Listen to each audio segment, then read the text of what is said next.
are many noble reasons to go to war: freedom, land, religion, oil, some guy wearing the wrong hat in the wrong province.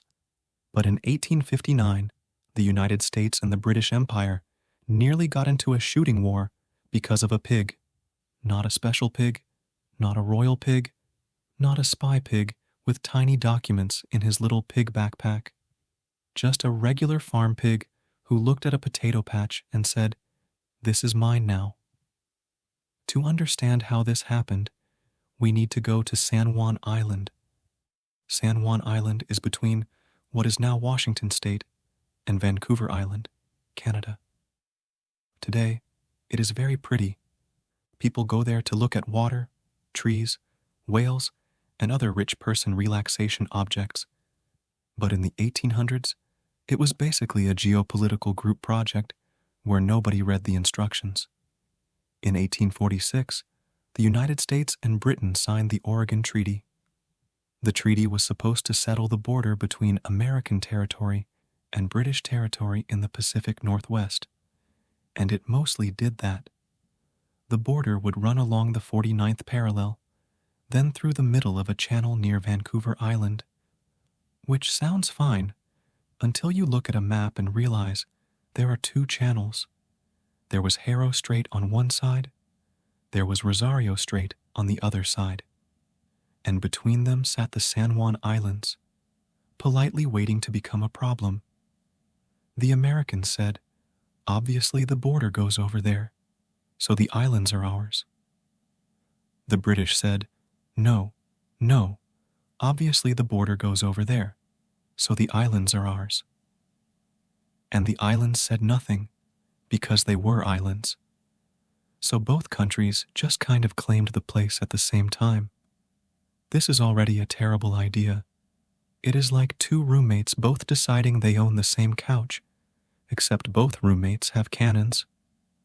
The British Hudson's Bay Company set up operations on San Juan Island. They had sheep. They had employees. They had a general vibe of, "We were here first, please stop moving in." Meanwhile, American settlers also started showing up, because if there is one thing Americans in the 1800s loved, it was finding land someone else was already using and saying, "Neat, mine." One of those American settlers was a farmer named Lyman Cutler. Cutler had a potato patch, and nearby, a British-owned pig was living his best life. This pig belonged to Charles Griffin, who worked for the Hudson's Bay Company. Griffin apparently let his pigs wander around because fences were either expensive, optional, or morally offensive to pigs. And one day, June 15th, 1859, the pig wandered into Cutler's garden. Again. Now, for a pig, a potato patch is not private property. It is a buffet with dirt on top. So the pig started rooting around and eating Cutler's potatoes. Cutler saw this and apparently decided diplomacy had failed. He grabbed his gun and shot the pig, and that should have been the end of it. A guy shoots a pig. The pig dies. Everyone gets mad. Someone pays for the pig. Maybe the potatoes get a little memorial plaque, but no. Because this pig had accidentally stepped on the landmine of international border law. Griffin was furious. Cutler reportedly offered to pay for the pig. Griffin wanted much more money than Cutler thought the pig was worth. Which is fair, because if your pig gets shot, that is a bad day. But also, if your pig keeps breaking into a potato patch, maybe your pig is not exactly a model citizen. Then British authorities threatened to arrest Cutler. And Cutler, being an American settler in the 1800s, responded with the classic American move, calling the army. The United States sent soldiers to San Juan Island, and not just any soldiers. One of the officers involved was George Pickett. Yes, that George Pickett, the guy who would later become famous during the Civil War for leading Pickett's charge. But before all that, he was here, in the Pacific Northwest, helping manage a pig-based diplomatic crisis. Everyone has to start somewhere. The British, seeing American soldiers arrive on an island they also claimed, said something like, "Oh, we're doing this now." So they sent warships, actual British warships, for a pig. At this point, the situation had gone from local property dispute to two global powers staring at each other over pork. Imagine being a regular sailor in the Royal Navy. You joined up expecting adventure, empire, maybe a dramatic sea battle, and now your commanding officer is like, "Men, prepare yourselves. A pig has been shot." The Americans set up camp on the south end of the island. The British set up nearby, and for a while, everyone just sat there, armed, annoyed, and probably deeply aware that this was stupid. The insane part is that this could have gotten violent. There were soldiers, there were ships, there were cannons.